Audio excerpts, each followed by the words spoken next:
السلام علیکم پیارے بچوں، کیا حال ہے؟ ٹھیک ہے، امید ہے سب بچے ٹھیک ہوں گے۔ آج ہم پڑھ رہے ہیں اردو جماعت سوم سبق نمبر 3، ہمارے پیارے نبی اکرم صلی اللہ علیہ وآلہ وسلم۔ ٹھیک ہے، جیسا کہ ہمیں سب کو پتہ ہے کہ ہمارے آخری نبی حضرت محمد صلی اللہ علیہ وآلہ وسلم ہے، جو کہ مکہ مکرمہ میں پیدا ہوئے۔ ٹھیک ہے، وہ اللہ تعالیٰ کی طرف سے بھیجے گئے آخری نبی ہیں اور ان پہ قرآن مجید اتارا گیا۔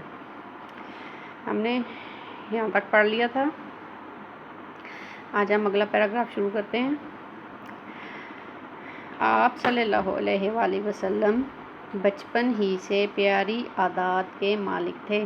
مطلب کہ آپ صلی اللہ علیہ وسلم جب چھوٹے تھے اسی وقت سے ہی آپ کی عادتیں بہت اچھی ہوتی تھی۔ ٹھیک ہے، ہمیشہ سچ بولتے، ٹھیک ہے، ہمیشہ سچ بولتے تھے، جھوٹ کو انتہائی ناپسند فرماتے تھے اور جھوٹ بولنے بالکل بھی ان کو اچھا نہیں لگتا تھا۔ ٹھیک ہے، سب کے ساتھ اچھا سلوک کرتے، غریبوں کی مدد فرماتے، غلاموں اور کمزوروں کا سہارا بنتے۔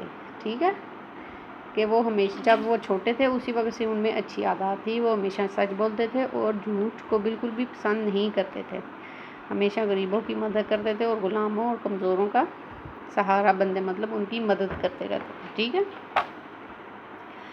آپ صلی اللہ علیہ وآلہ وسلم نہ صرف بڑوں کا احترام کرتے بلکہ بچوں کے ساتھ بھی شفقت سے پیش آتے۔ آپ صلی اللہ علیہ وسلم نہ صرف بڑوں کا ادب کرتے تھے بلکہ بچوں سے بھی پیار سے پیش آتے تھے۔ شفقت کا مطلب ہوتا ہے پیار سے پیش آنا۔ آپ صلی اللہ علیہ وآلہ وسلم سچائی ایمانداری کا بے مثال نمونہ ہیں۔ مطلب کہ آپ صلی اللہ علیہ وآلہ وسلم ہمیشہ سچ اور ایمانداری سے ہی کام لیتے تھے اور آپ سے بڑھ کر کوئی بھی اس دنیا میں سچا اور ایماندار نہیں آیا۔ ٹھیک ہے، مسلمان تو مسلمان، کافر بھی اپنی امانتیں آپ صلی اللہ علیہ وآلہ وسلم کے پاس رکھواتے۔ ٹھیک ہے، صرف مسلمان ہی نہیں بلکہ کافر جو لوگ تھے وہ بھی آپ صلی اللہ علیہ وسلم کی تعریف کرتے تھے اور اپنی امانتیں آپ صلی اللہ علیہ وسلم کے پاس رکھواتے تھے۔ ٹھیک ہے،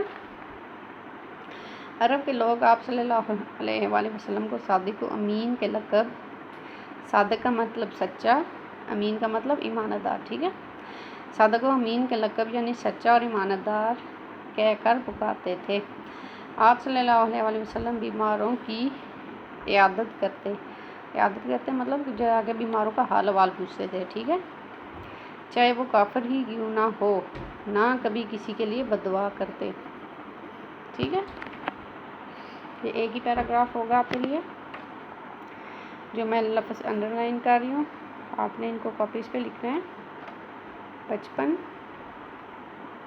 عادات، سچ، انتہائی سلوک، غریبوں، غلاموں، کمزوروں، احترام، شفقت، سچائی، نمونہ، امانتیں، صادق و امین، ٹھیک ہے، عیادت، یہ سارے لفظ آپ نے کاپی پہ لکھنے ہیں اور ان کو زبانی لکھنے کی کوشش کرنی ہے۔ ٹھیک ہے، یہی آج کے لیے آپ کا سبق ہے۔ اس پیراگراف کو اچھے سے آپ نے پڑھنا ہے گھر میں اور اپنی ریڈنگ اچھی کرنی ہے آپ نے۔ ٹھیک ہے، آج کے لیے یہی کام ہے۔ اللہ حافظ۔